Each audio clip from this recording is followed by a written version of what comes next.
राजकुमार अर्जुन और युवराज दुर्योधन के रथ के पताका के मध्य अब कोई भी नहीं है महाराज। ईश्वर, ईश्वर मेरे पुत्र की रक्षा करना।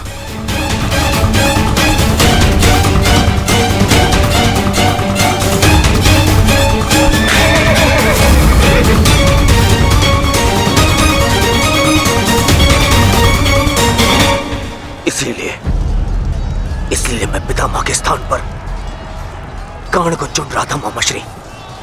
इसीलिए मित्रगण इनके भांति वे पक्षी युद्ध तो नहीं लड़ता, इनसे नहीं होगा मामाश्री। हमारे और बाकी महारथी कहां है?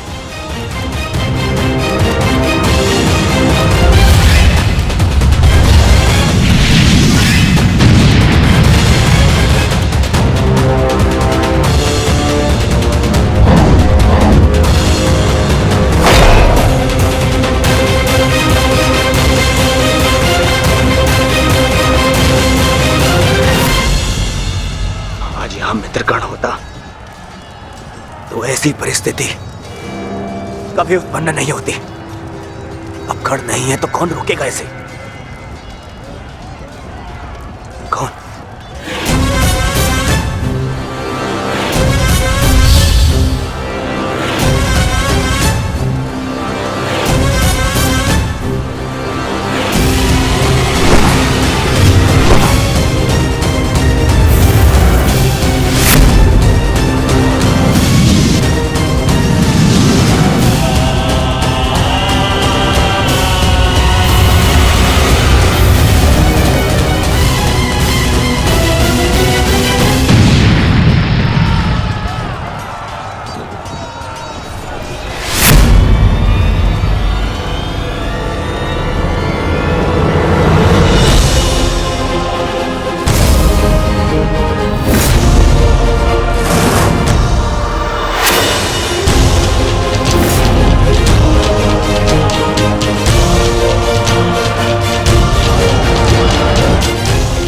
मेरे मार्ग से हट जाओ विष्णु।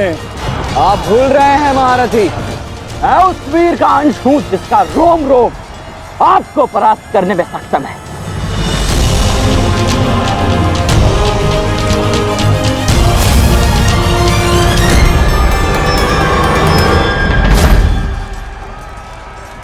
हम यहां युद्ध करने आए और मैं अपने पिता को यह वचन देकर आया कि रणभूमि में मैं उनकी कमी की अनुभूति किसी को नहीं होने दूंगा। मेरे मार्ग से हट जाओ वृषसेन। मैं तुम पर प्रहार नहीं करना चाहता और ऐसा करने के लिए मुझे विवश मत करो। आप द्वंद्व कम और बातें अधिक करते हैं।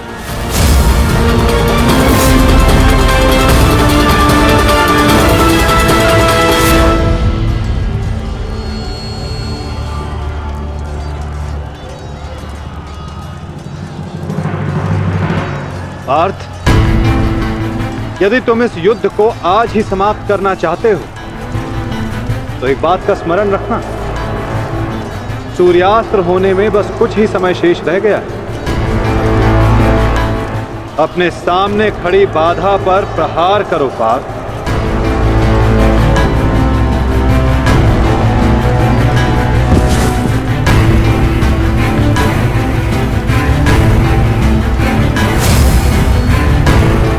ये मेरी अंतिम चेतावनी है वृषसेन। हट जाओ मेरे मार्ग से। चेतावनी देने में समय व्यर्थ मत कीजिए, द्वंद्व कीजिए धनंजय।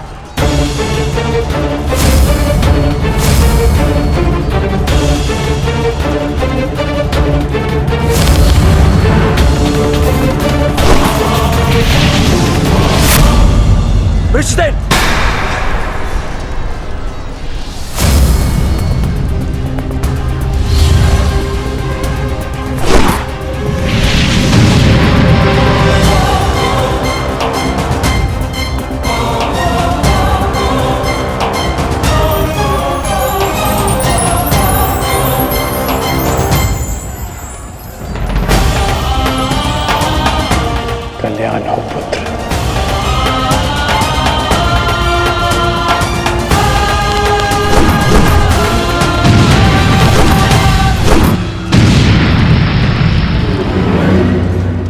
तुम्हारा पुत्र तुम्हारे ही भांति कुशल योद्धा है कर्ण।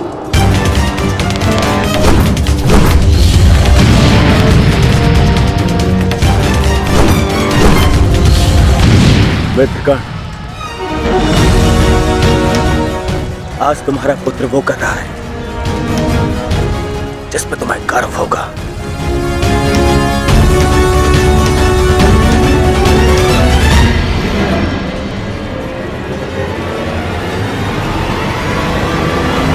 शीघ्रता करो पार्थ, सूर्यास्त्र में बस कुछ ही समय शेष है।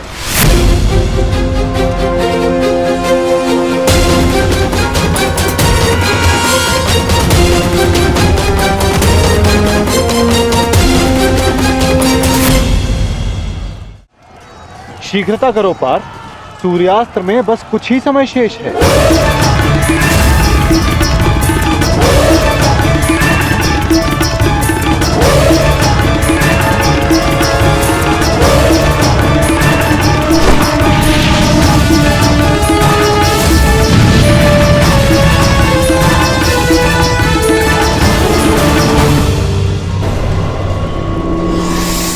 पर्वतास्त्र है पुत्र, मुष्टिकास्त्र का प्रयोग करो।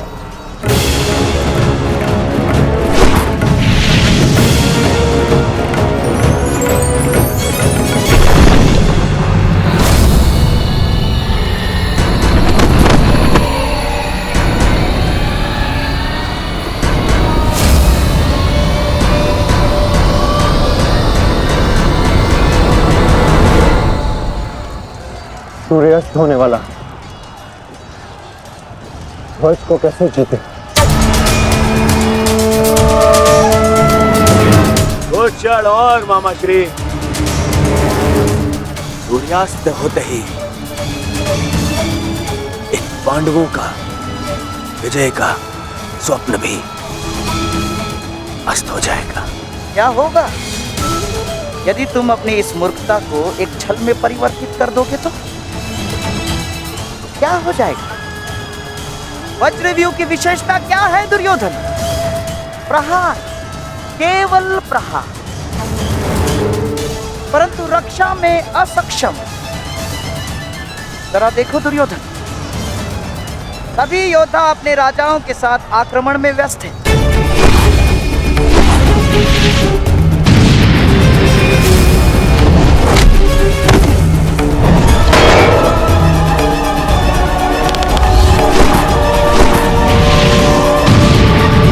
बिना किसी रक्षा नीति के हम इसका लाभ उठा सकते हैं दुर्योधन। क्या होगा यदि तुम धर्मराज युधिष्ठिर को बंदी बना लो तो? यदि पांडवों के ज्येष्ठ भ्राता युधिष्ठिर को हमने बंदी बना लिया दुर्योधन, तो हमारी विजय निश्चित।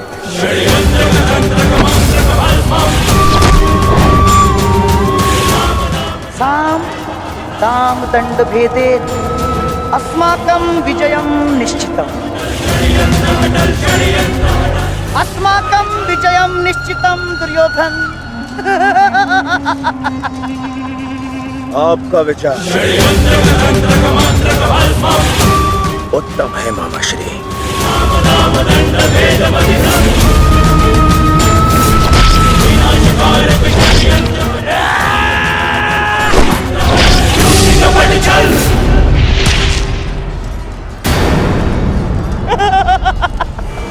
असमान अस्त्रों के साथ द्वंद्व करना नियमों के विरुद्ध है धर्मराज। स्मरण है ना आपको? मामा श्री, सामने आकर द्वंद्व कीजिए, कायरों की भांति नहीं। युधिष्ठिर,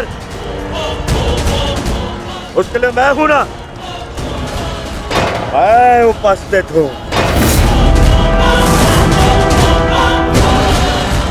यदि तुम युद्ध चाहते हो तो मैं तत्पर हूं। ये बात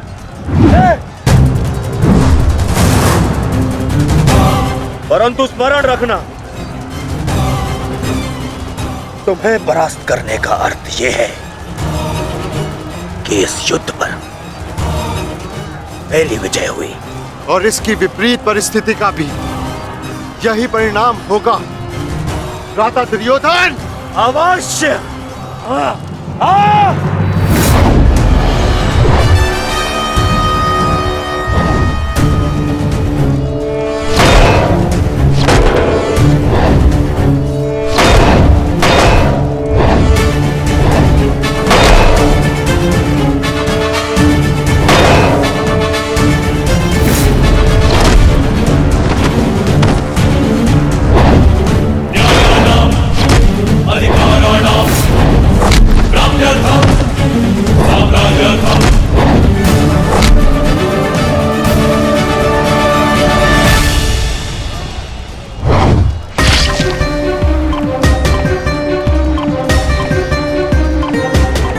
साधु पुत्र, साधु।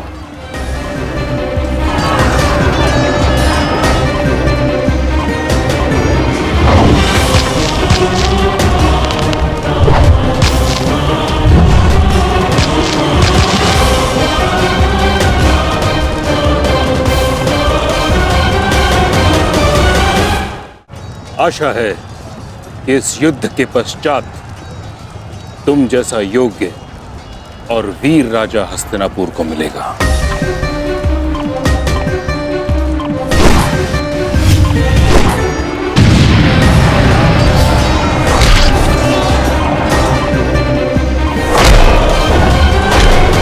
अरे अरे अरे सहदेव, कहाँ चल दिए? शुभ कार्य करने जा रहे हो ना?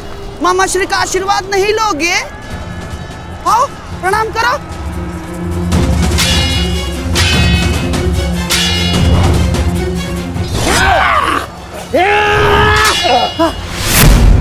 षड्यंत्र रचते समय आपकी तलवार जैसी जीप तो बहुत चलती है, मगर आज आपकी तलवार कैसे फिसल रही है मामा श्री?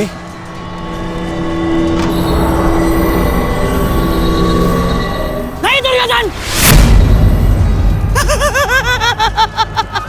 वो क्या है ना सहदेव, हर वस्तु अपने समय से चलती है।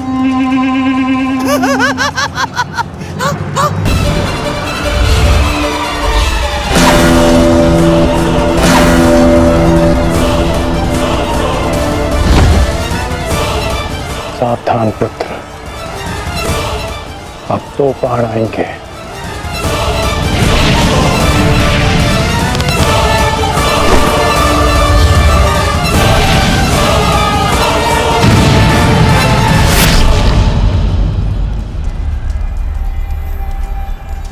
से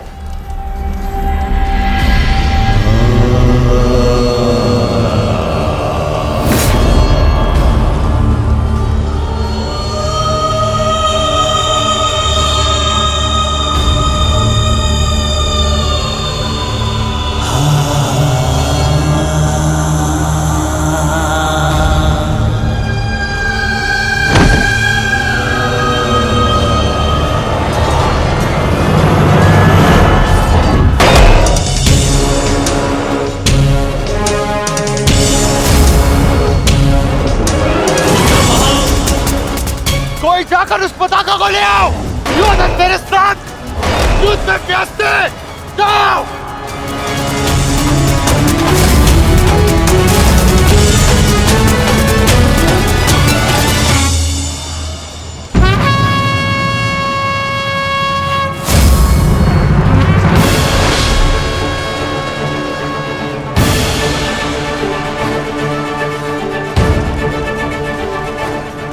केवल तेरी अंतिम चीखें सुनेंगे। अंतिम चीखें।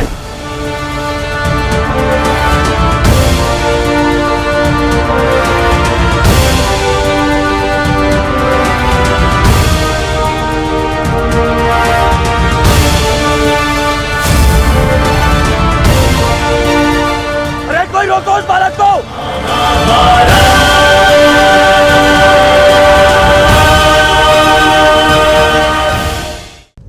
मनुष्य के जीवन में कई चिंताएं हैं। आज युवा हैं, कल बूढ़े हो जाएंगे, तब क्या होगा? आज सफल हैं, कल असफल हो जाएंगे, हार जाएंगे, तब क्या होगा? आप कहेंगे यही उचित है, यही तो मनुष्य के जीवन की वास्तविक समस्याएं हैं। नहीं, मनुष्य के जीवन की ये वास्तविक समस्याएं नहीं, ये केवल आभासी समस्याएं हैं, आपके मन की उत्पाद है। मनुष्य की हार तब नहीं होती जब उसे विजय प्राप्त नहीं होती। मनुष्य की हार तब होती है जब वो विजय प्राप्त करने की आशा को ही छोड़ बैठे। मनुष्य बूढ़ा तब नहीं होता जब वो लक्ष्य साधने में असमर्थ हो जाए। मनुष्य बूढ़ा तब होता है जब वो नए लक्ष्य साधना छोड़ दे। जीवन तब समाप्त नहीं होता जब सांसें साथ छोड़ जाएं। जीवन तब समाप्त होता है जब जीवन जीने की आशा साथ छोड़ जाए। मन के हारे हार है, मन के जीते जीत। स्मरण रखिएगा।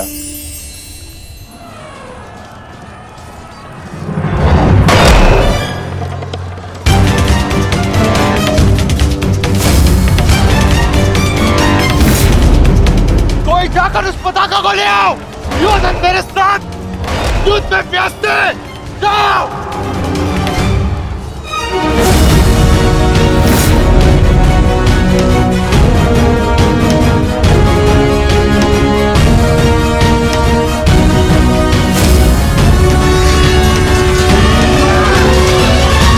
वृषसेन के लिए ये प्रहार पर्याप्त है माधव। दुर्योधन के ध्वज को अपने अधीन करके इस युद्ध का अंत करते हैं। चलिए माधव।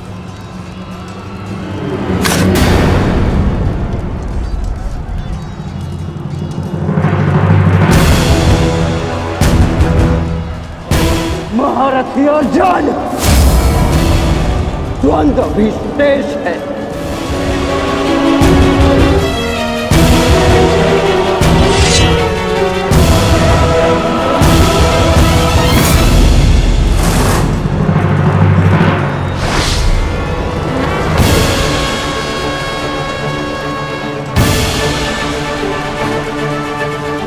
सब केवल तेरी अंतिम चीखें सुनेंगे युधिष्ठिर।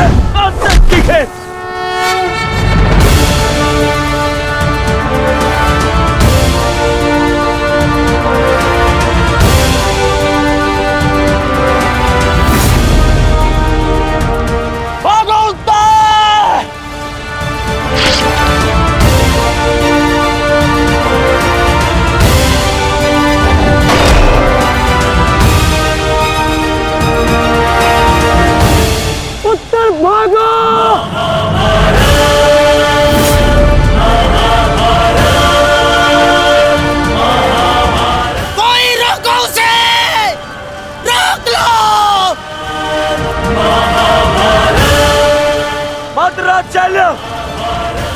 उत्तर को रोको।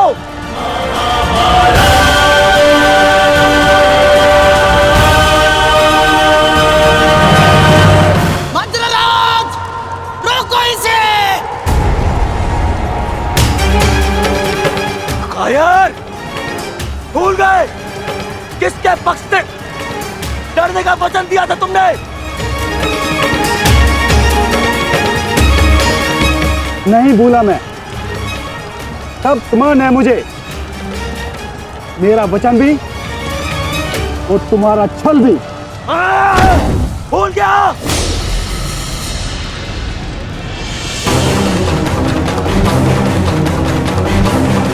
शल्य, ये क्या कर रहे हो तुम? भविष्य में संसार तुम्हारे साथ साथ पूरे मद्र राज्य को विश्वासघाती समझेगा। तू है तुम पर। अरे तुम प्रहार करो उस पर। ये तो एक केवल बालक है। यदि तुमने प्रहार नहीं किया तो आज हार के कारण तुम हो गए। प्रहार करो।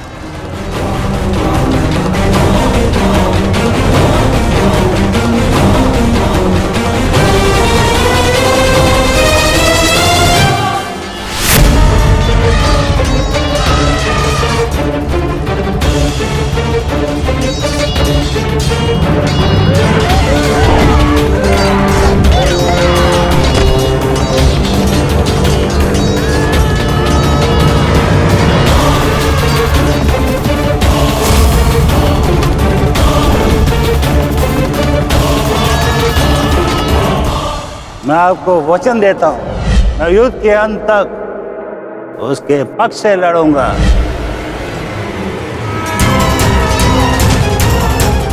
यदि तुमने प्रहार नहीं किया तो आज हार के कारण तुम हो गए।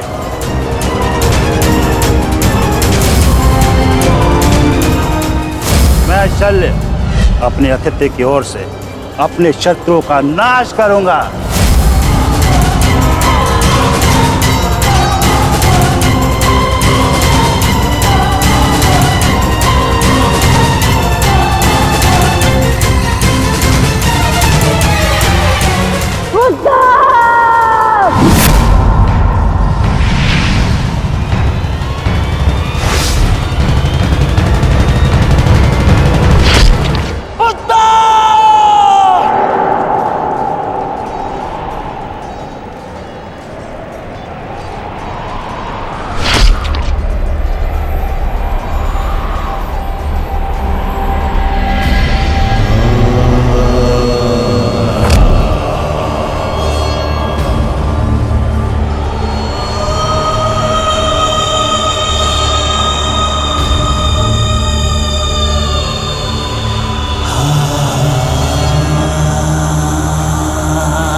अभिमन्यु,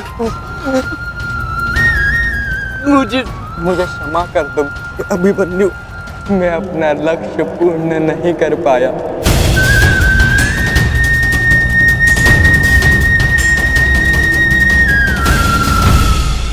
मुझे क्षमा कर दो कि मैं बाकी योद्धाओं के भांति वीर नहीं हूं।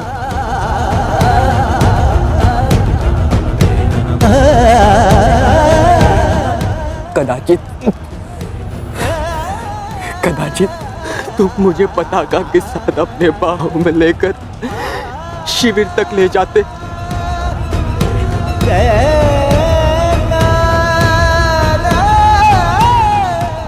मेरा पक्ष ऊंचे स्वर में कहता, वीर उत्तर की जय,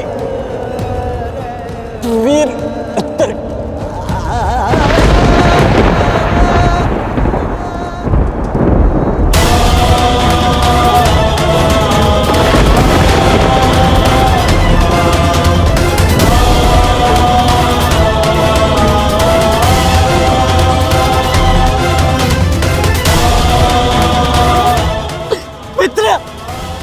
मित्र, पुत्र,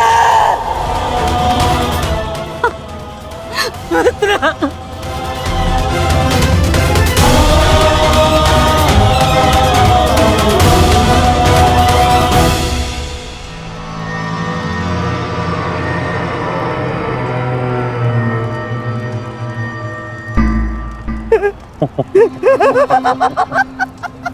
बालक हमारे पताका लेने चला था, हैं?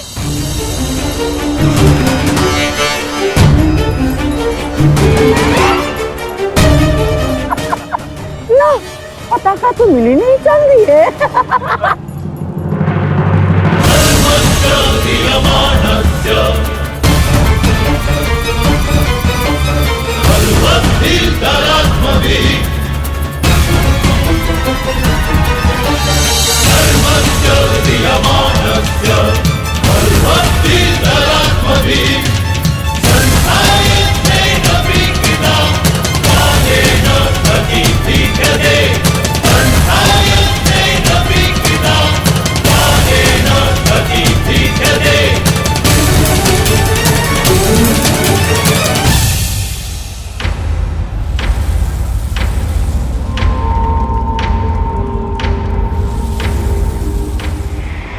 समय बदल गया है अभिमन्यु, और हालात भी।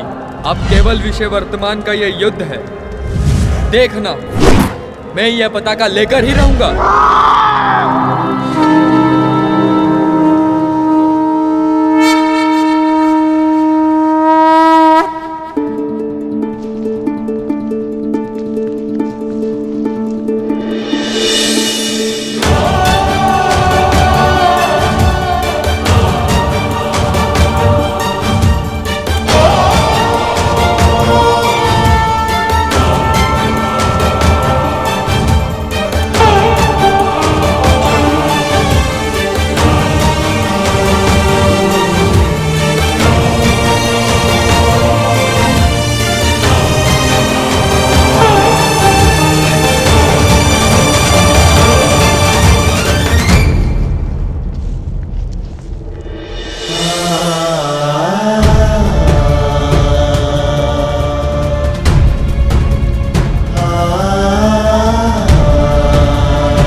सूर्यास्त हो चुका है,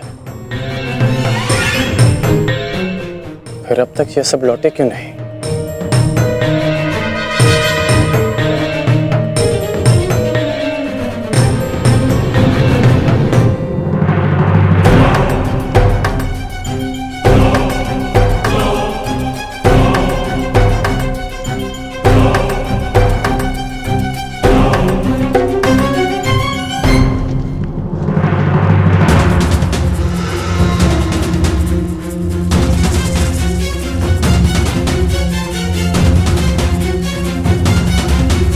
हुसैन क्यों नहीं दिख रहा?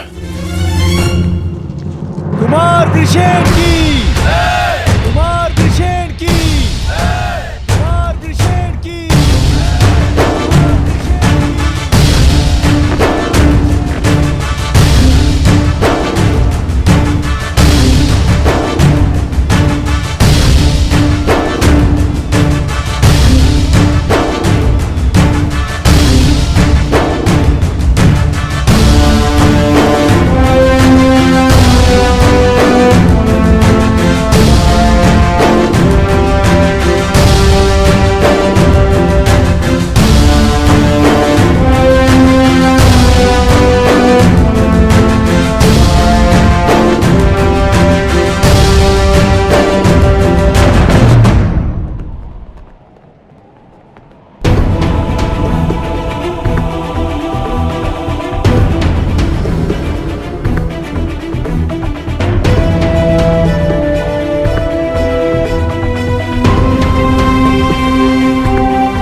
मित्रगण, आज वृषसेन ने यह सिद्ध कर दिया कि वो तुम्हारा वास्तविक उत्तराधिकारी है। आज हम सब ने तुम्हारी कमी का आभास किया है। हाँ, परंतु उस अर्जुन ने नहीं किया होगा, क्योंकि अर्जुन के समक्ष वृषसेन खड़ा था। हमें गर्व है, इस पर गर्व है।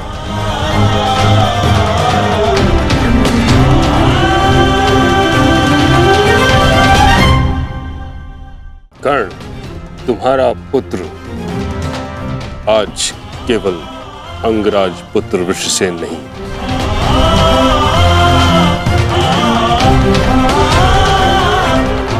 बल्कि महारथी धनुर्धारी वृषसेन बन गया है। उसने हम सभी से कहीं अधिक कुशलता से युद्ध किया है। हाँ, अन्यथा कुछ ऐसे महारथी भी थे जिनके कारण हमें पहले ही दिन पराजय का मुख देखना पड़ता।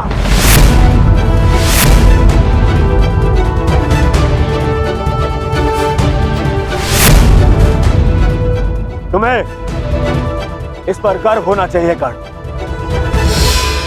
सर्वतोभद्र व्यूह का कुशलता से नेतृत्व करके वृषसेन मेरी आशाओं पर खरा उतरा है।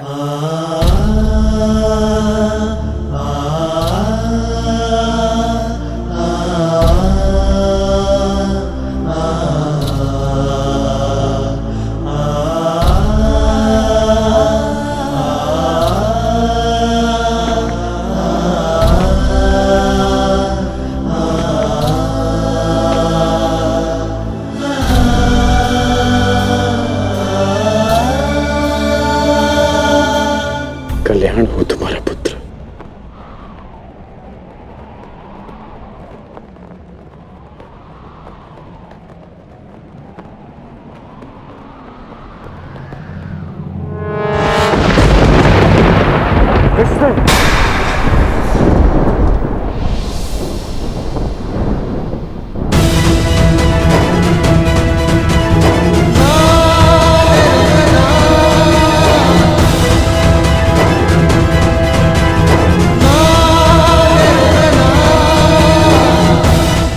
छोटा सा घाव है पिताश्री, अर्जुन का बाण।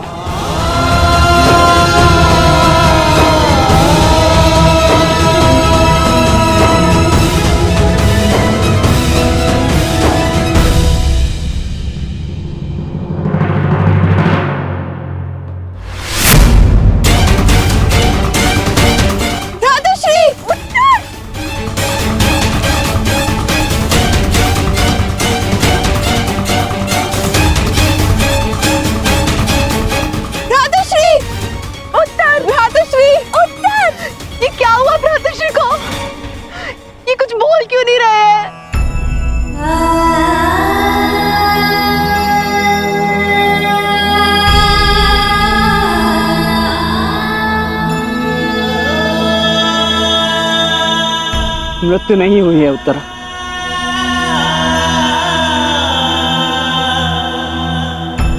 वीर मरते नहीं, वीर गति को प्राप्त करते।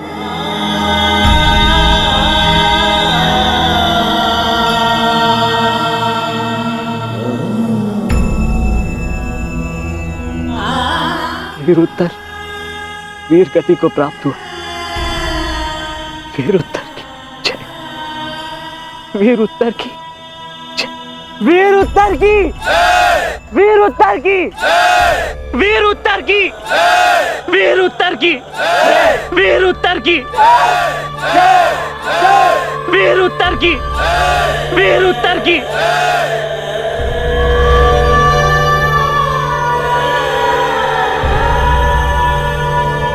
कितने मरे, कितनों को मृत्यु मिलनी शेष है, अभी तो आरंभ हुआ है इस महायुद्ध का, एक नए युग को लाने के यज्ञ में। अभी बहुतों की आहुति जानी शेष है। अभी महाभारत का आरंभ हुआ है।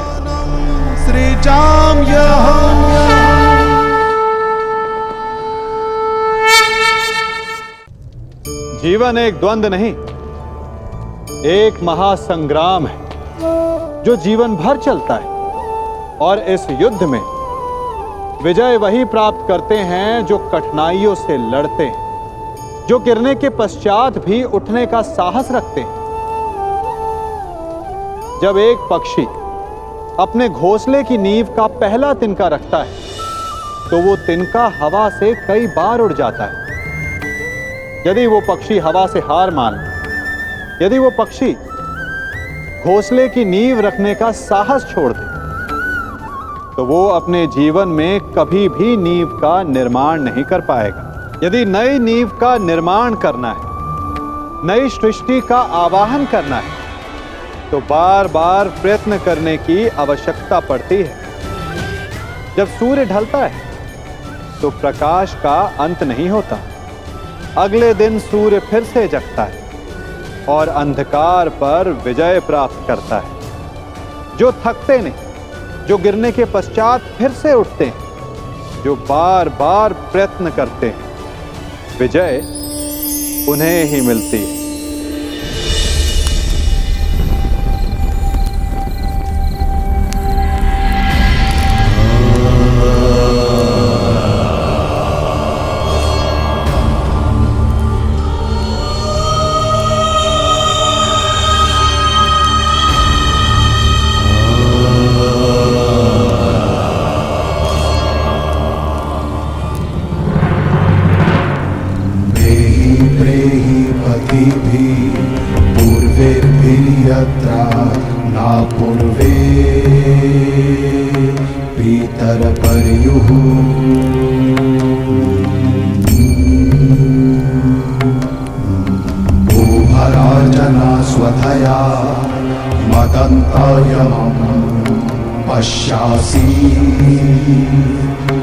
वरुणं च दिवम्।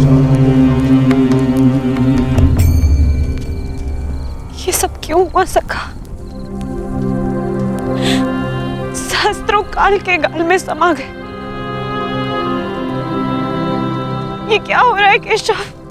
तुम एक क्षत्रिय परिवार में जन्मी हो याज्ञसेनी, और युद्ध के परिणामों से भली भांति अवगत हो। तुम स्वयं युद्धकांक्षी हो,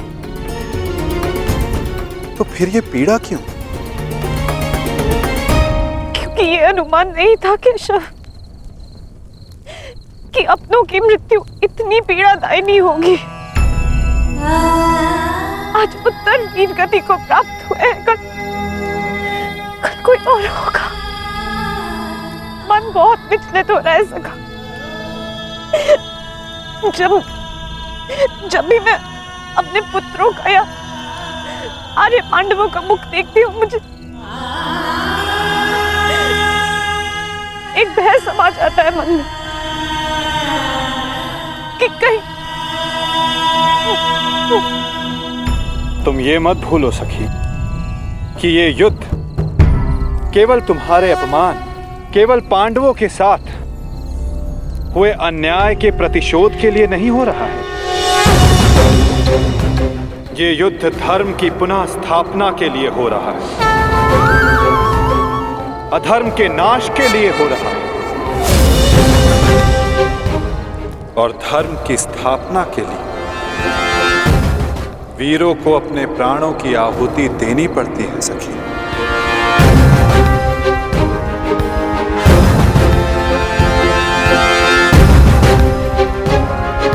स्वयं को संभालो सखी। ये तुम्हारी, हम सब के अंतर भावनाओं की कड़ी परीक्षा है।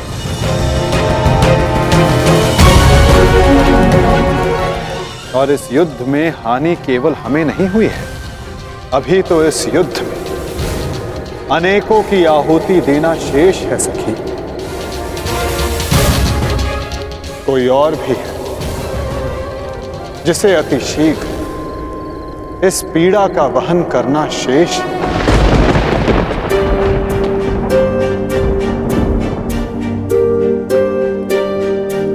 हुसैन,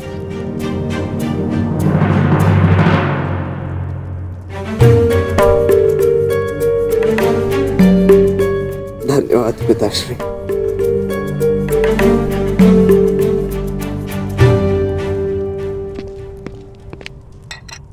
कहीं मेरे इस घाव को मेरी दुर्बलता तो नहीं समझ बैठे हैं ना आप पिताश्री?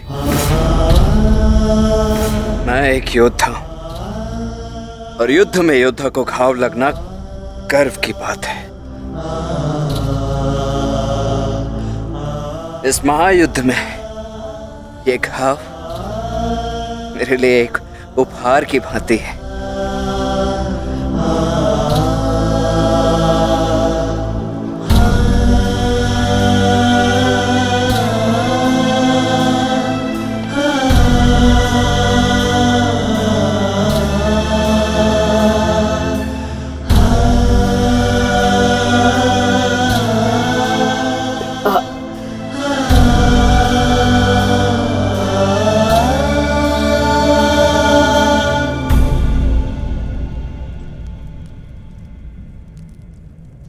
आज तुमने अपने आप को एक सच्चा योद्धा सिद्ध किया है।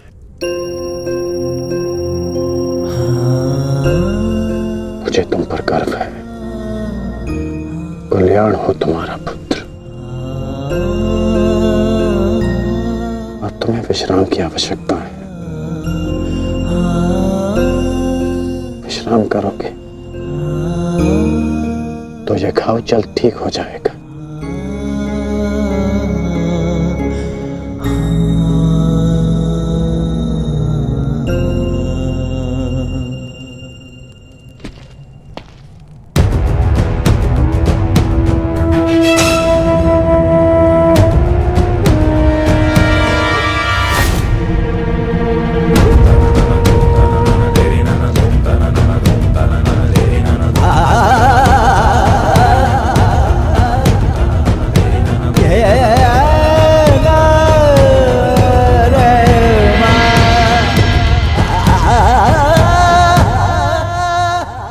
युद्ध भूमि में अपनी मृत्यु से अधिक अपनों की मृत्यु का भय कितना सताता है ना मित्र।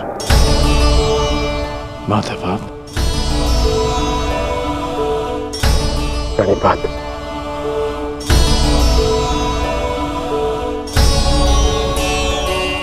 परंतु आप यहां कैसे? मैं तुम्हें यह बताने आया था कि तुम्हारा पुत्र आज इस युद्ध में बड़ी वीरता से लड़ा मित्र।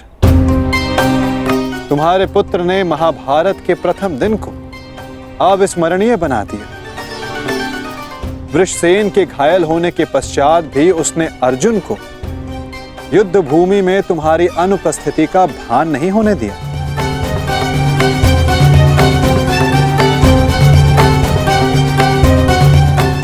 परंतु गर्व के स्थान पर तुम्हारे मुख पर यह पीड़ा क्यों मित्र?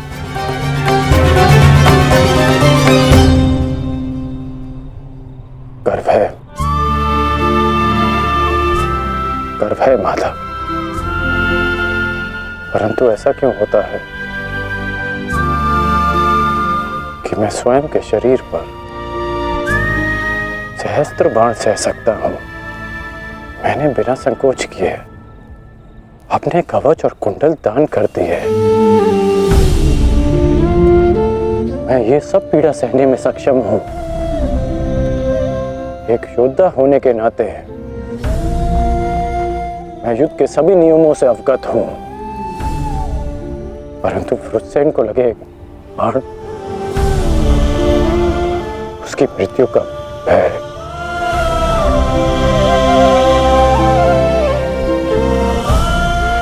मुझे खाया जा रहा है। परंतु तुम ये कैसे कह सकते हो मित्र कि ये भय है, पूर्वाभास नहीं?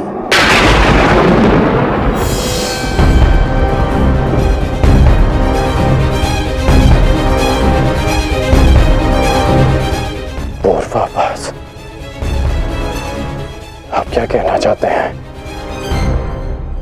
एक योद्धा को विजय की आशा अवश्य होती है, परंतु उसे परिणाम का पूर्व आभास भी होना चाहिए। आज युद्ध में जो हमारे साथ खड़ा था, कल उसका स्थान कोई और ले लेगा और उसके पश्चात कोई और। ये युद्ध है मित्र, इसे बदला नहीं जा सकता। बलिदान मांगना युद्ध की नियति है मित्र। मैं समझता हूं जो आप कह रहे हैं,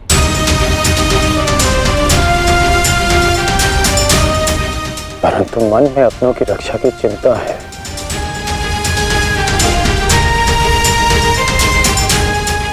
कैसे करेंगे अपनों की रक्षा?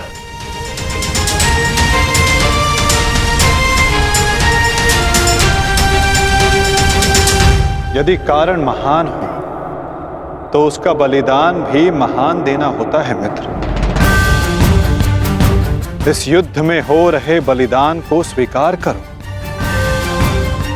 एक योद्धा को युद्ध में जाने से पूर्व सभी प्रकार के मोह को त्यागना पड़ता है। मोह बंधन में बंधकर वो युद्ध नहीं कर सकता और ना ही अपनों की रक्षा कर सकता है। इस महायुद्ध में अपनों की रक्षा के लिए जो हो सकेगा वो मैं करूंगा, चाहे वो युद्ध के नियति के विरुद्ध हो तब भी अंगराज।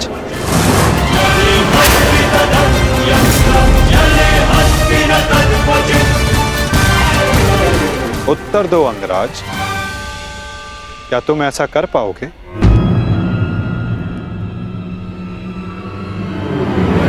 यदि तुम चाहो तो अब भी इस युद्ध की नियति को बदल सकते हो कर्ण। सहस्त्रों के प्राण बचा सकते हो, अपनों को खोने के भय से बच सकते हो। तुम्हारे पास अब भी समय है। हमारे पक्ष में आकर इस युद्ध को एक दिन में समाप्त कर दो मित्र। इस महाविनाश का मूल्य कम कर दो। बोलो मित्र, अपनी निष्ठा की नियति को बदलकर तुम इस युद्ध की नियति को बदलना चाहोगे?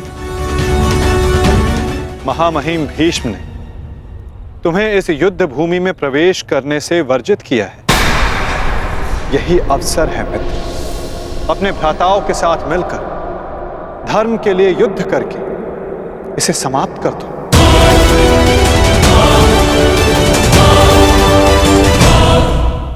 यही अवसर है मित्र, अपने भ्राताओं के साथ मिलकर धर्म के लिए युद्ध करके इसे समाप्त कर दो। आप मेरा उत्तर जानते हैं, फिर क्यों बार बार ये प्रश्न करते हैं मुझसे? मैं तुमसे प्रश्न नहीं पूछ रहा हूं, तुम्हें तुम्हारे संदेहों का हल दे रहा हूं। या तो परिवर्तन के लिए स्वयं को परिवर्तित करो या फिर प्रलाप बंद करो मित्र। और जो हो रहा है उसे स्वीकारो। तुम्हारे अंदर अपने मित्र के विरुद्ध जाने का सामर्थ्य नहीं है मित्र। जो पीड़ा आज तुम अनुभव कर रहे हो सकता है कि कल तुम्हें उससे अधिक पीड़ा अनुभव करनी पड़े मित्र। इसलिए कहता हूं अंगराज, या तो विरोध करने की शक्ति रखो या फिर पीड़ा सहने का सामर्थ्य।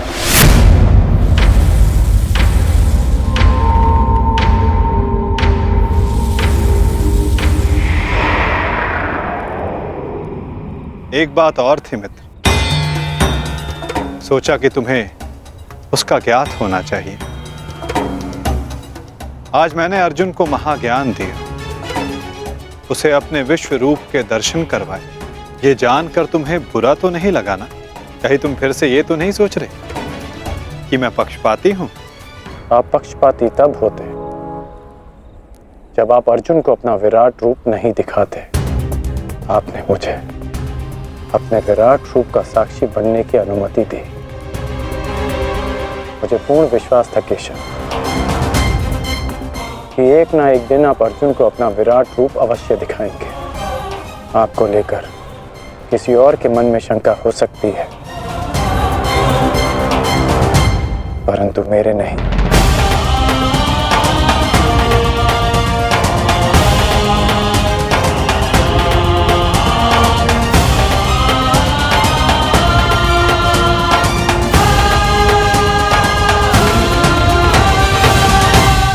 एक दिन आपने मुझे पाषाण और मोरपंख होने का अर्थ समझाया था।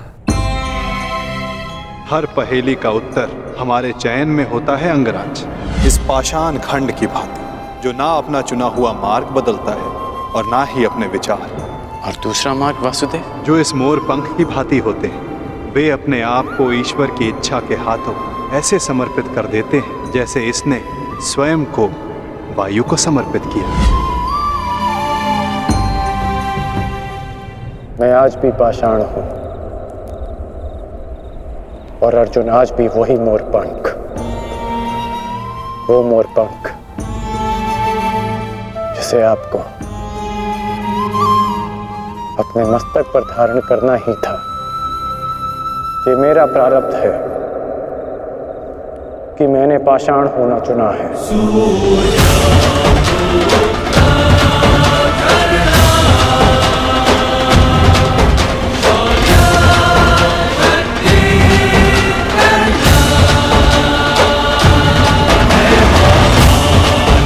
प्रणिपात केशव।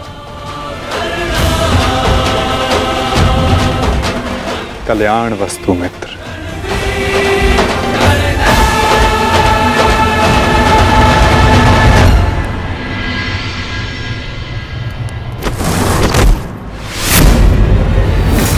युद्ध का पहला दिन कौरवों के नाम रहा।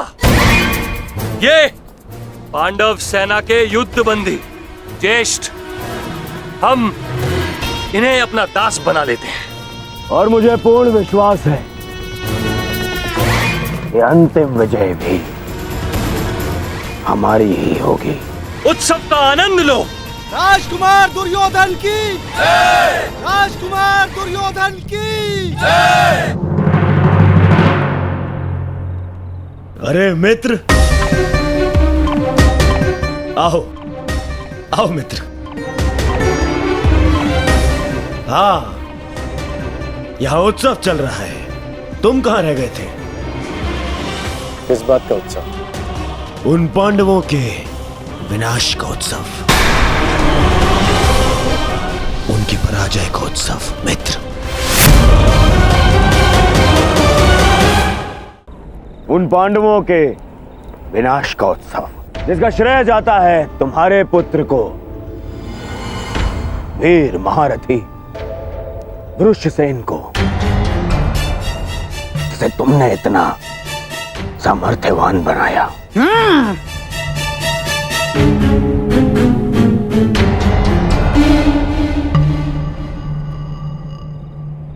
ये तो अवश्य उत्सव बनाने की बात है। आज तो मैं भी मदिरा पान करूंगा। मामा श्री, तुम भी मदिरा पान करोगे?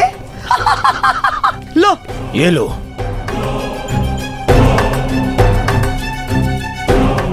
ये उत्सव पांडवों के विनाश के नाम। विनाश के नाम। मित्र, मैं इस युद्ध में उपस्थित नहीं था। क्या तुम मुझे बता सकते हो कि पांडवों की सेना में कितने हताहत हुए? पूरी एक औक्षणी सेना और साथ साथ उस मूर्ख बालक उत्तर का भी अंत किया आज हमने। विराट के छल का प्रतिशोध लिया हमने। उत्तम, अति उत्तम दुशासन। एक औक्षणी में 21 सहस्त्र 870 रथ और उनके रथी, और इतने ही हाथी और उस पर सवार योद्धा 65 सहस्त्र 610 अश्वरोही, 1,09,000 सहस्त्र 350 पैदल सैनिक। आज हमने युद्ध में इतने शत्रुओं का संहार किया। उत्तम उत्तम उत्तम। परंतु प्रतीत होता है कि हमारे ओर से कोई जानहानि नहीं हुई। तभी तो यह उत्सव बनाया जा रहा है ना मित्र?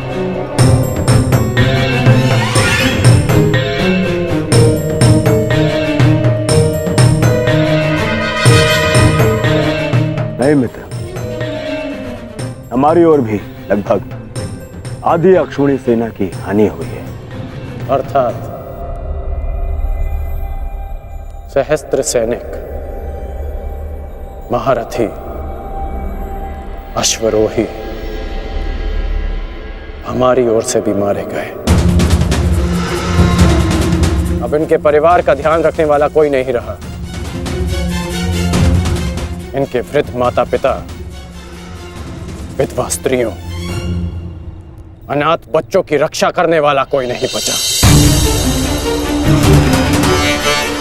ये तो अवश्य उत्तम बनाने की बात है। उत्तम।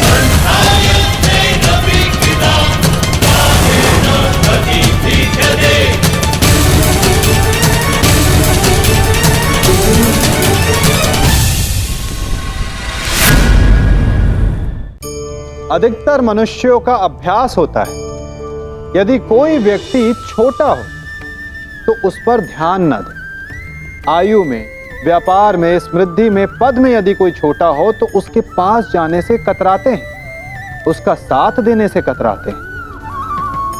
परंतु तनिक सोचिए, यदि चींटी के साथ मित्रता ना हो तो उसके साथ शत्रुता एक हाथी के लिए हानिकारक सिद्ध हो सकता है। पांव में पड़े तिनके को हम पांव से कुचल देते हैं, परंतु यदि उसी तिनके को हवा का सहारा मिल जाए तो आंखों में पड़कर बड़ा कष्टकारी सिद्ध हो सकता है। इसलिए यदि किसी के साथ मित्रता नहीं कर सकते तो उसके साथ शत्रुता भी ना साधे। सहस्त्र सैनिक, महारथी, अश्वरोही हमारी ओर से भी मारे गए। ये तो अवश्य उत्तम बनाने की बात है। उत्तम।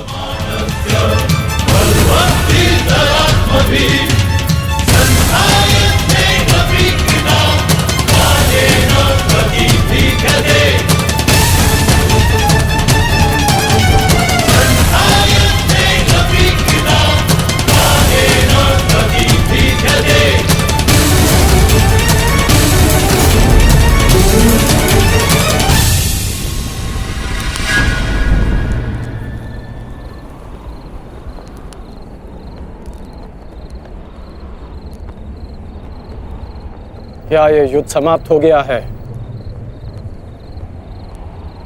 मैंने पूछा, क्या ये युद्ध समाप्त हो गया है? उत्तर दीजिए।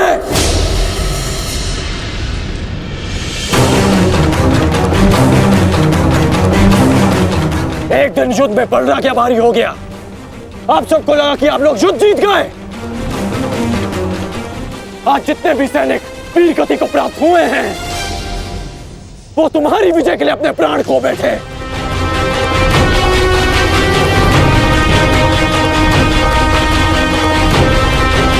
आप लोगों ने कभी सोचा है कि इस युद्ध में कितने जीवन दांव पर लगे हैं? हर परिवार इस भय के साथ जी रहा है कि क्या उनके परिवार के सदस्य घर लौटेंगे भी या नहीं। और आप सब उत्सव मना रहे हैं। ये उत्सव बनाने का समय नहीं, रणनीति बनाने का समय है। इस युद्ध में जीतने का समय है। पांडव सामान्य योद्धा नहीं है। वो इस समय एक घायल सिंह की भांति है, जो कल युद्ध में अपना प्रतिशोध लेने के लिए तत्पर रहेंगे।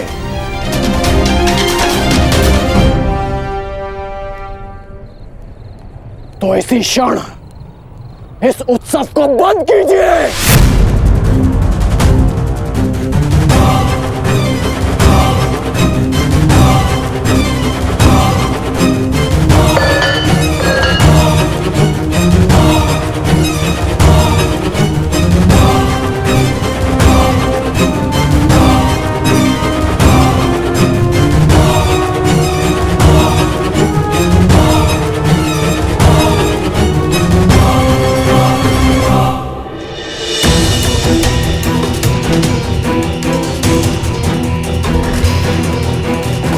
युद्ध भूमि का नियम है कि हर दिन के साथ हुई हानि को भुलाकर अगले दिन के विषय में सोचा जाए।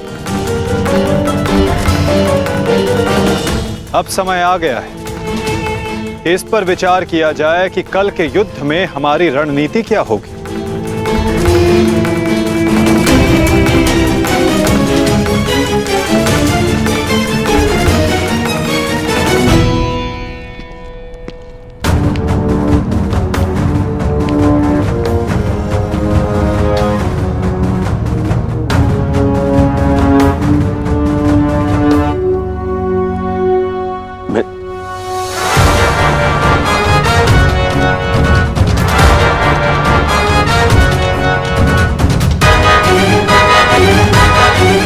परंतु कल के लिए हमारी योजना क्या होगी?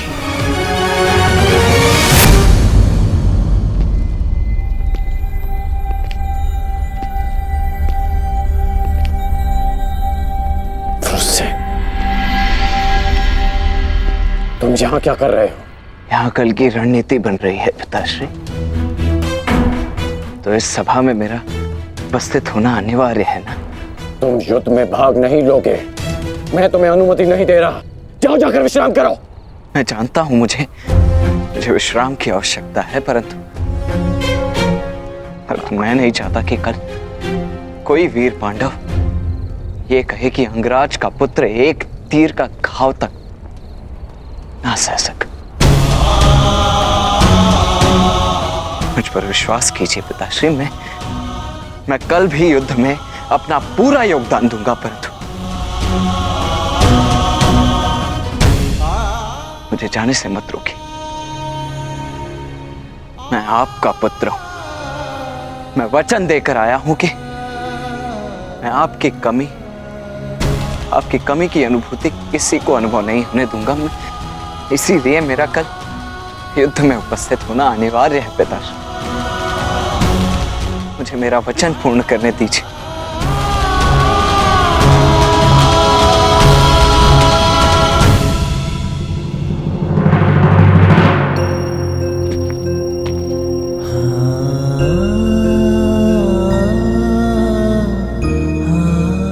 कल्याण हो तुम्हारे पुत्र। तुम युद्ध में भाग लोगे।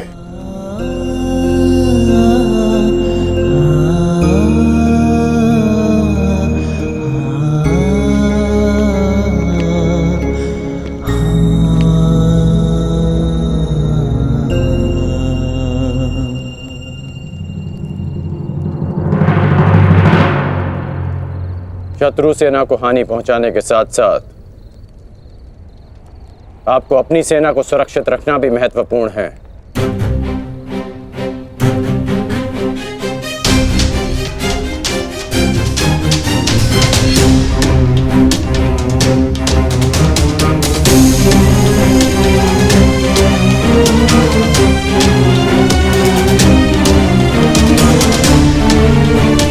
यदि युद्ध में शीघ्र विजय पानी है तो उसका एक ही मार्ग है,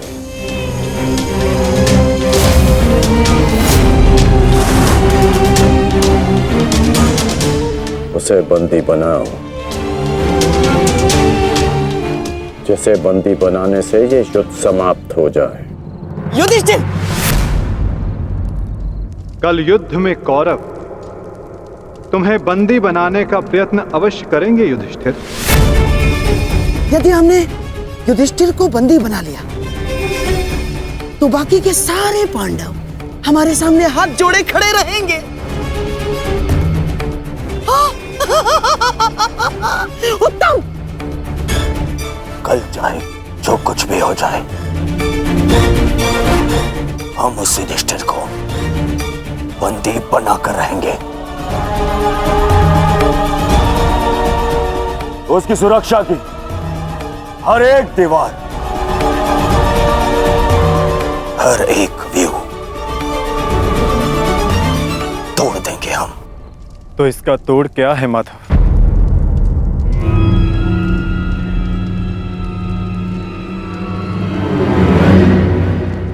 इसका एक ही तोड़ है पार्थ। कल युद्ध में धर्मराज युधिष्ठिर व्यू में सबसे आगे रहेंगे।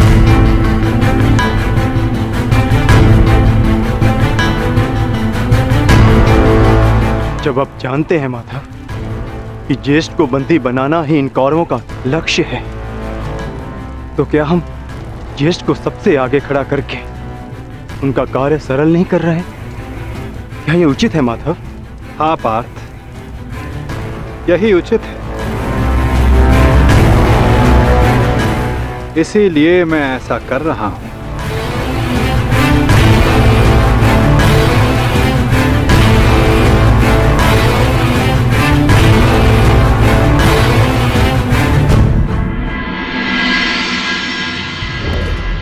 युद्ध का दूसरा दिन।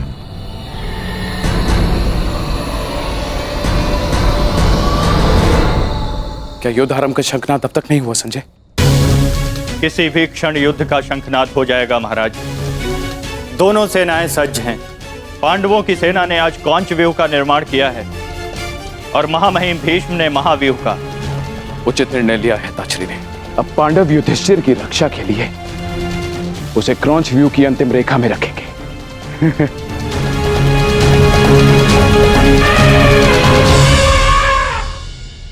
युद्ध भूमि में कुछ असामान्य घटित हुआ है महाराज, जिसका किसी को अनुमान नहीं था। जिस प्रकार से युवराज दुर्योधन आश्चर्यचकित हैं, ठीक उसी प्रकार से मैं भी आश्चर्यचकित हूं महाराज। किंतु ऐसा क्या हुआ है संजय? पांडवों ने राजकुमार युधिष्ठिर को सेना के अंतिम रेखा में न रखकर सेना के अग्रभाग में रखा है महाराज।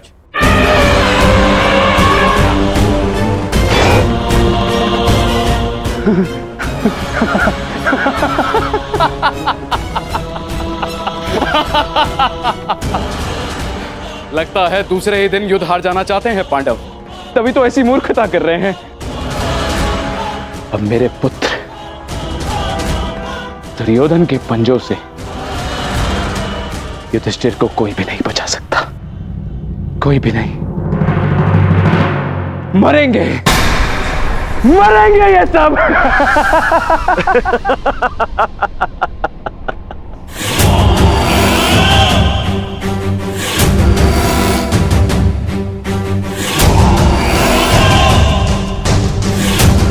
सुना था,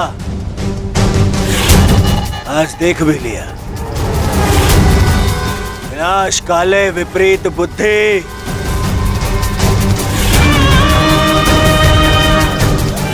युधिष्ठिर को सबसे आगे खड़ा करके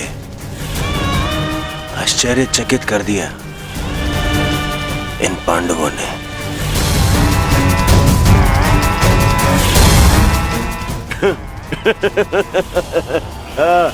पितामह, देख रहे हैं, इन पांडवों ने स्वयं ही हमारा कार्य सरल कर दिया।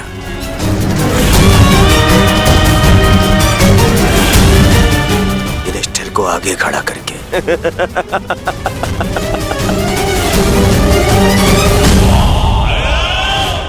अब आज ही इस युधिष्ठिर को बंदी बनाकर इस युद्ध का अंत कर दूंगा मैं, आज ही। आजा, आजा।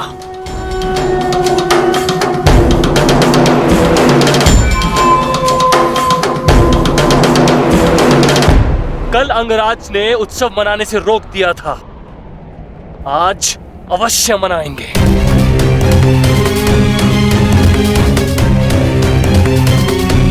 देखा दुशासन, हमारी जीत का उत्सव। मत भूलिए पिताश्री ने क्या कहा था। अभी से उत्सव मनाने के विषय में सोचना भी मूर्खता है। युद्ध अभी शेष है।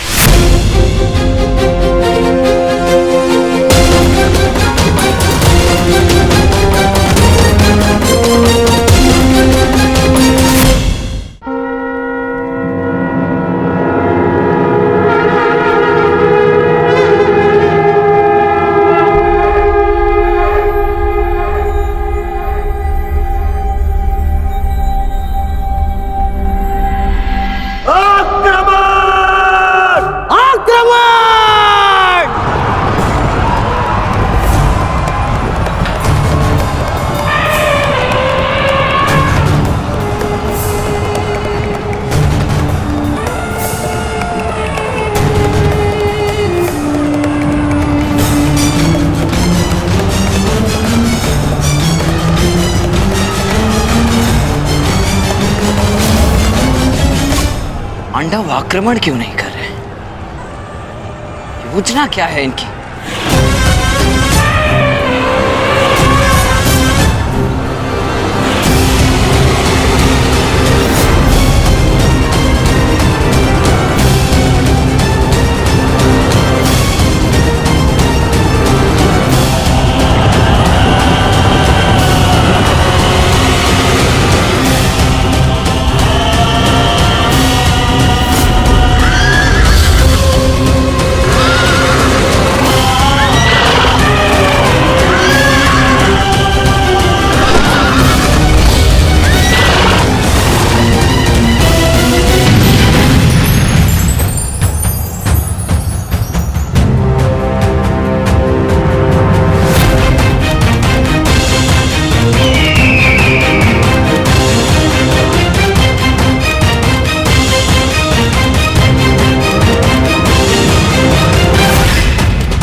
चिन्ह वो भी उल्टी दिशा में।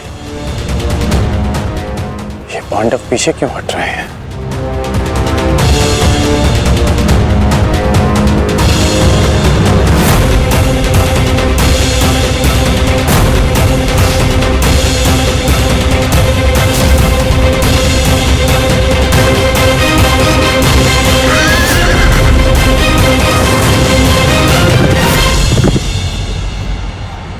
अरे वो तो पीछे हट रहे हैं।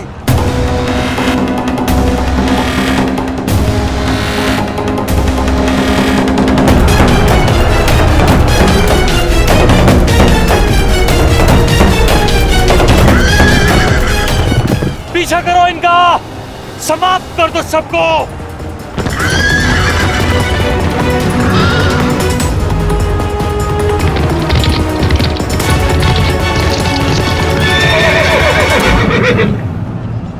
महामहिम, ये पांडुपुत्र करना क्या चाहते हैं? इस प्रकार पीछे लौट जाने के दो ही कारण हो सकते हैं। प्रथम, सेना के किसी प्रमुख की मृत्यु, या फिर पराजय का भय। और यदि युद्ध के आरंभ में ही सेना इस प्रकार पीछे लौट जाए तो उसका अर्थ है यह उनकी रणनीति है।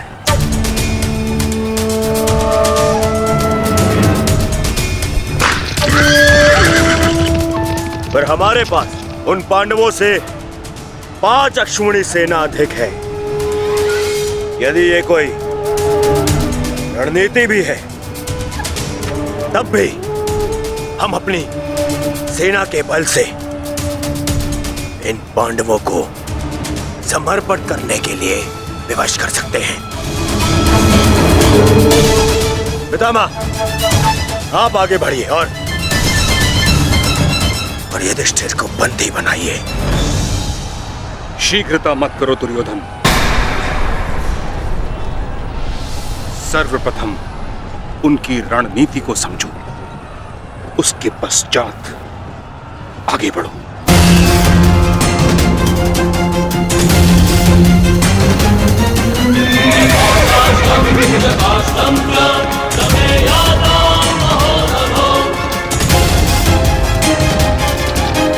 जितना सरल ये दिख रहा है, ये उतना सरल होना नहीं चाहिए। कुछ तो गड़बड़ है।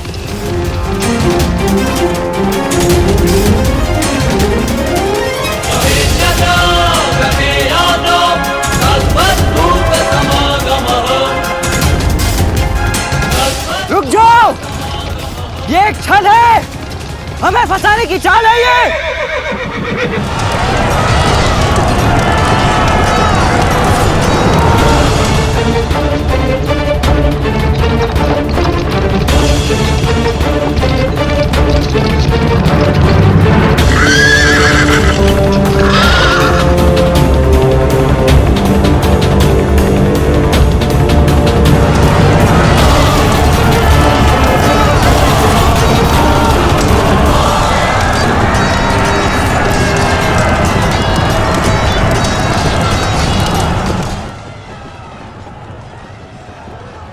दुशासन और अश्वत्थामा अपनी सेना को लेकर कौरव सेना से अलग हो गए हैं महाराज। यह अवश्य ही पांडव सेना की कोई सोची समझी रणनीति है।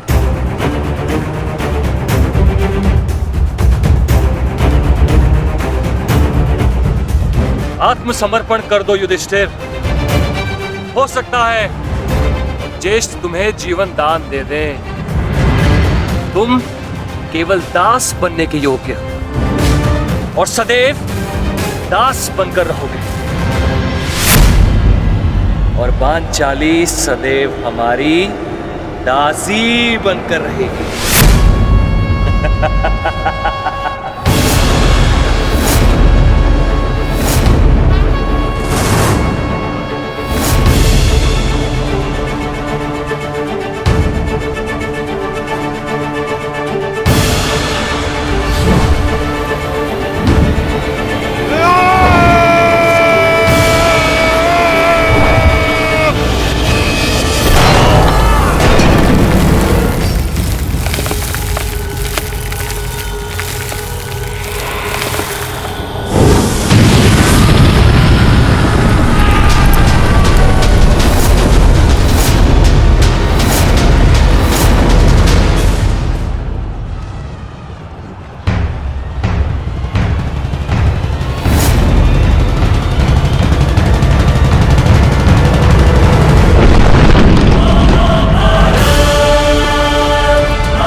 जीवन में सफल कौन नहीं होना चाहता? पद में, प्रतिष्ठा में आकाश जैसी ऊंचाई किसे नहीं चाहिए? स्थिरता में भूमि जैसी दृढ़ता किसे नहीं चाहिए? सभी को चाहिए। परंतु सफलता का पुष्प अपने साथ अहंकार का कांटा भी लाता है। सफलता आपको आनंद देती है, उपलब्धि आपको गर्व देती है, और फिर यही आनंद धीरे धीरे अहंकार में परिवर्तित हो जाता है, फिर अतिक्रमण में, और अंततः अन्याय में। और यही से सफलता का नाश प्रारंभ हो जाता है। यदि आप चाहते हैं कि आपकी सफलता लोगों की दृष्टि में सम्मान बनकर रहे, लोगों के मन में शूल बनकर नहीं, तो ये आप वृक्ष से सीखिए। फलों से लदने के पश्चात वो झुक जाता है। उसी प्रकार सफलता मिलने पर विनम्रता अधिक आवश्यक है, और जीवन में अधिक सफलता पाने के लिए या पाने पर और अधिक विनम्र हो जाना चाहिए। स्वस्त्र अस्त्र चलाओ पार्थ।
अब जिन्हें हमसे लड़ना था वो शत्रु आपस में ही लड़ बैठेंगे पार्थ। आज तुम्हारा बल इस धरा पर धराशाय होगा।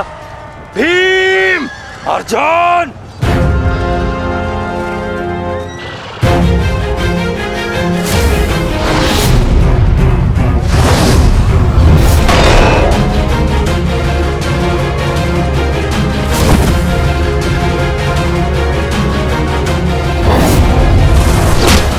ये क्या हो रहा है? अश्वत्थामा और दुशासन आपस में क्यों लड़ रहे हैं? शांत हो जाओ दुर्योधन, ये अर्जुन के दिव्यास्त्र का प्रभाव है।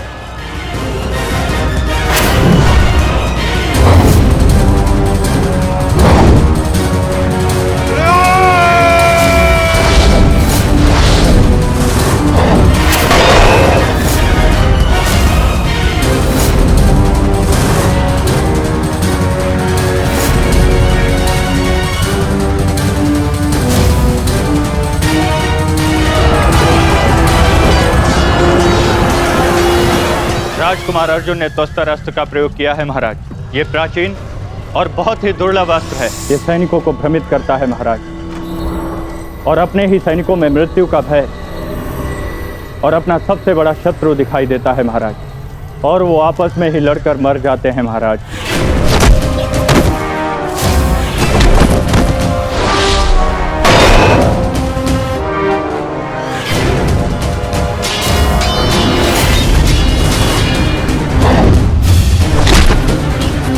हाँ भाई, आप युवराज की सुरक्षा के लिए यही उपस्थित रहिए। मैं शीघ्र आता हूं।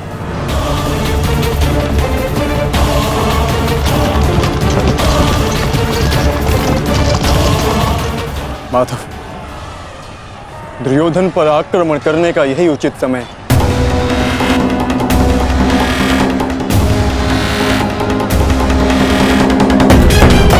अंतिम प्रहार का समय आ गया है। सारथी,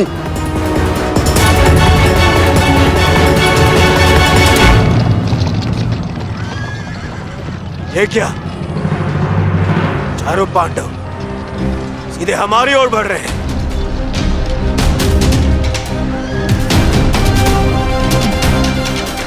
वो भी बिना किसी सुरक्षा पंक्ति के।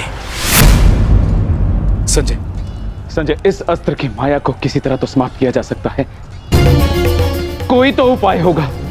इसका उत्तर मेरे पास भी नहीं है महाराज, परंतु अवश्य ही राजकुमार अर्जुन के पास होगा, और कदाचित वो अपने पुत्र अभिमन्यु को इसकी काट बता रहे हैं महाराज। सत्य कीर्ति अस्त्र, इसे उपयोग केवल एक शक्तिशाली योद्धा ही कर सकता है। हमारे विपक्षियों में आचार्य द्रोण, पितामह और अंगराज कर्ण इसका उपयोग करना जानते हैं। कर्ण तो युद्ध में सम्मिलित नहीं, और आचार्य द्रोण और पितामह को इनकी रक्षा करने के लिए पहुंचने में समय लगेगा, इसलिए हम इसका लाभ उठा सकते हैं। परंतु तुम भूल रहे हो, युद्ध भूमि में एक और कुशल योद्धा है जो सत्य कीर्ति अस्त्र का प्रयोग करना जानता है।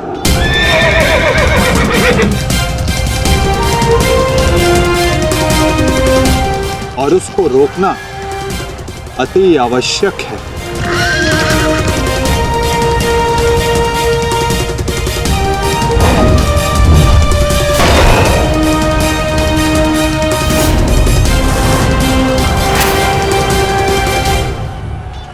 जितने भी अस्त्र हैं ये शत्रु को भ्रमित कर देते हैं।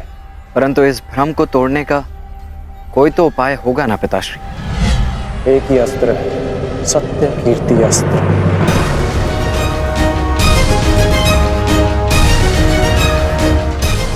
ओम सत्यार्थम ओम कीर्त्यार्थम ओम नमो नमो नमो सत्य कीर्ति अस्त्राय नमः।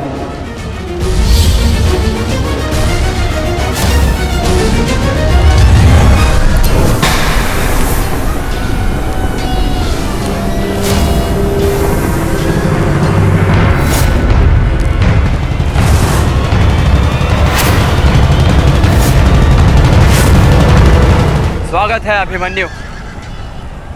वासुदेव ने सदा तुम्हारी प्रशंसा की और कल तो तुमने महामहिम भीष्म पितामह का मार्ग भी रोक दिया था। तुम में तुम्हारी इस असाधारण वीरता का मैं सम्मान करता हूं और प्रशंसा भी।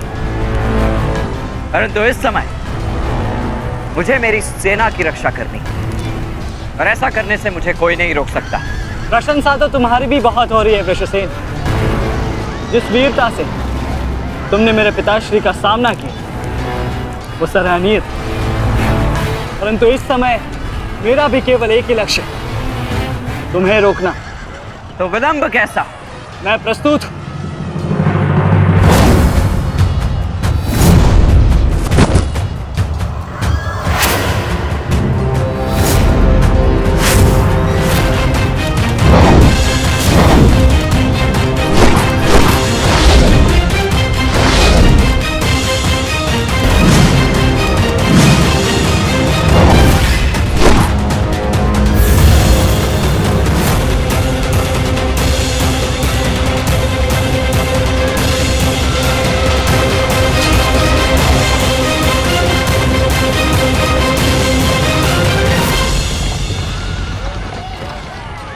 मैं गुरु द्रोण को रोकता हूं।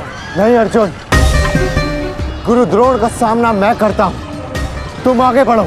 नहीं भ्राताश्री, दुर्योधन के समर्पण की पुष्टि करने के लिए आपका वहां होना अति आवश्यक है।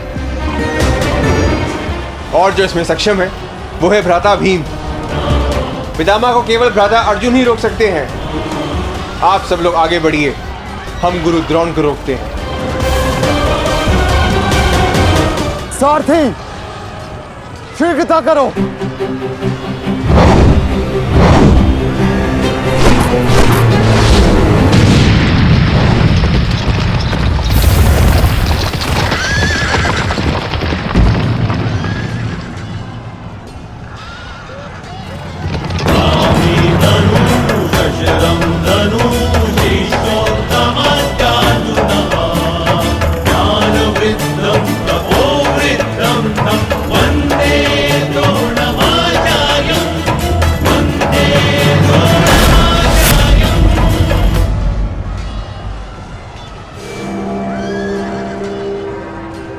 हस्तिनापुर नरेश, महाराज धृतराष्ट्र के ज्येष्ठ पुत्र दुर्योधन तक पहुंचने के लिए तुम्हें मेरा सामना करना होगा।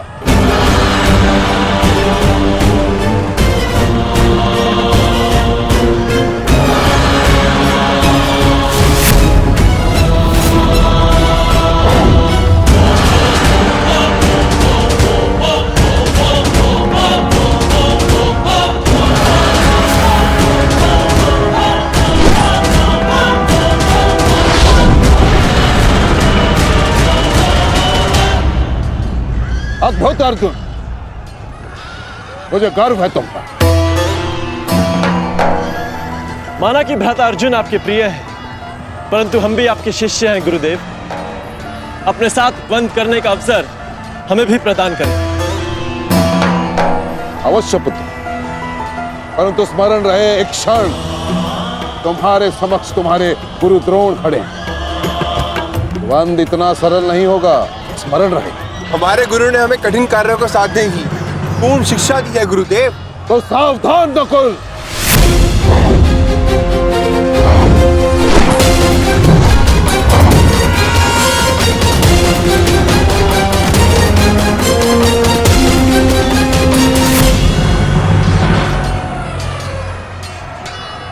कहा था मैंने कि द्वंद्व सरल नहीं होगा।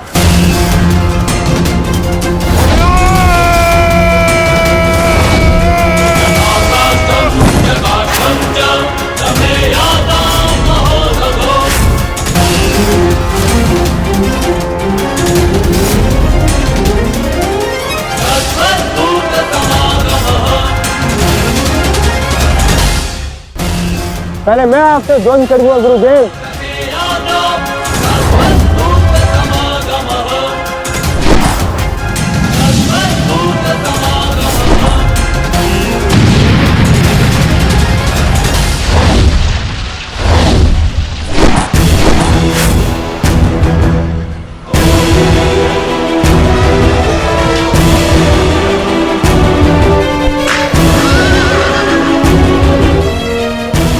द्वंद का समय आ गया है। हमें पूरी शक्ति के साथ उनके साथ द्वंद्व करना होगा।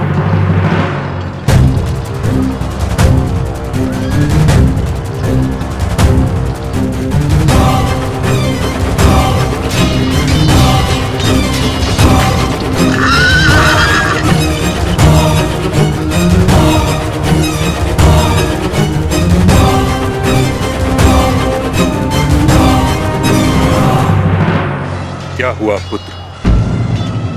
जो कर्तव्य पूर्ण करने आए हो वह करो।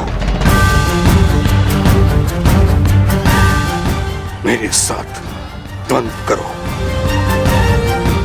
रुक क्यों गए? आक्रमण करो मुझ पर। कर्म से बड़ा कोई धर्म नहीं पुत्र। पितामह ने उचित कहा, अपने कर्तव्य का पालन करो। स्मरण है ना पार्थ, ना कोई बंधु है ना कोई बंधा, ना कोई मरता है ना कोई मारता है, ये सब आत्माएं हैं।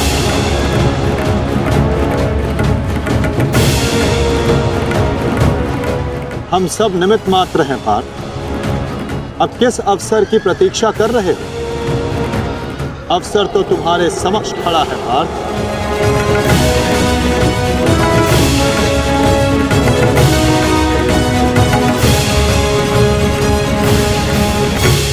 यदि तुम मुझ पर प्रहार नहीं करोगे अर्जुन,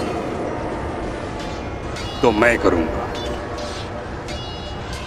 और तुम्हें तुम्हारे कर्तव्य से अवगत कराऊंगा।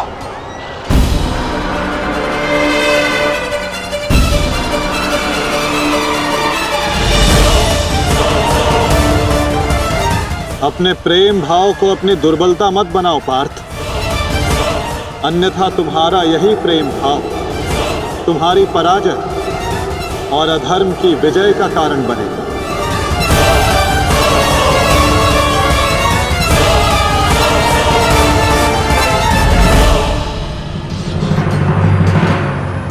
शस्त्र उठाओ पार्थ, प्रहार करो अपने शत्रु पे। प्रहार करो पार्थ।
एक ही अस्त्र है जो इस भ्रम को तोड़ सकता है,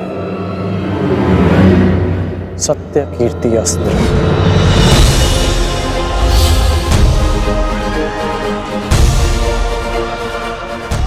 सत्य कीर्ति अस्त्र।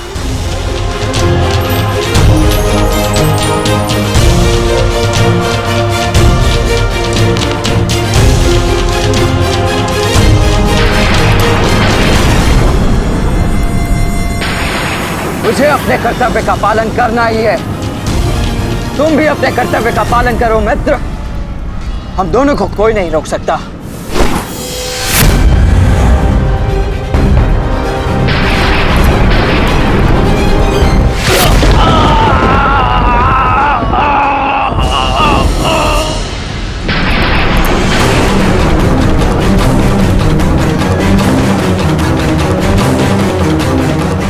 रुक जा वृषसेन, मुझे विवश मत करो।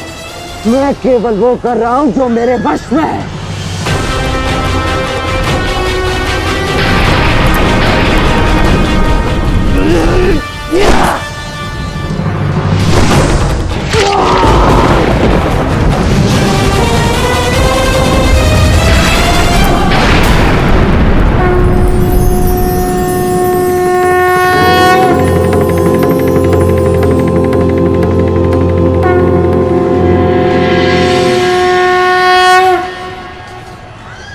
अद्भुत।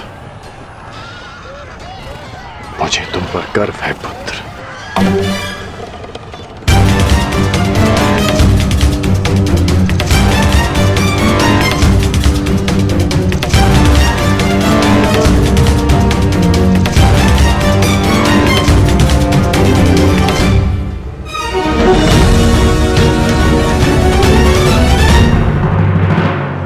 क्या सूचना है बताओ।